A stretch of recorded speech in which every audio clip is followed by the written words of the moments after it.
एक उत्साह बघायला मिळाला.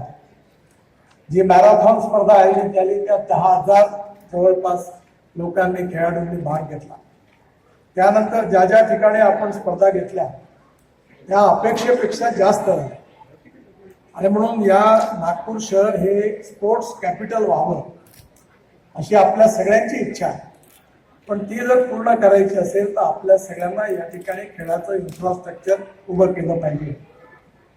मला अतिशय सांगताना आनंद होतोय की आपल्या महापौर या ठिकाणी उपस्थित आहे, आदरणीय देवेंद्रजी उपस्थित आहे, आपले आमदार सगळे उपस्थित आहेत.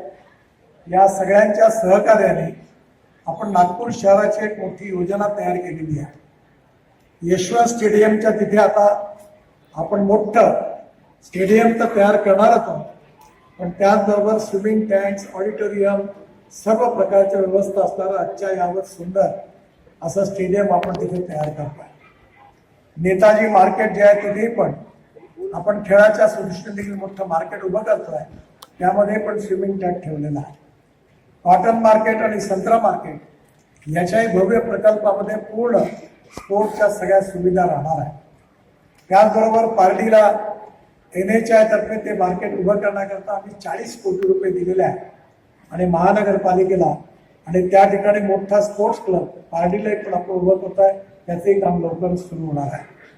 कमाल टॉकीज चौकामध्ये पण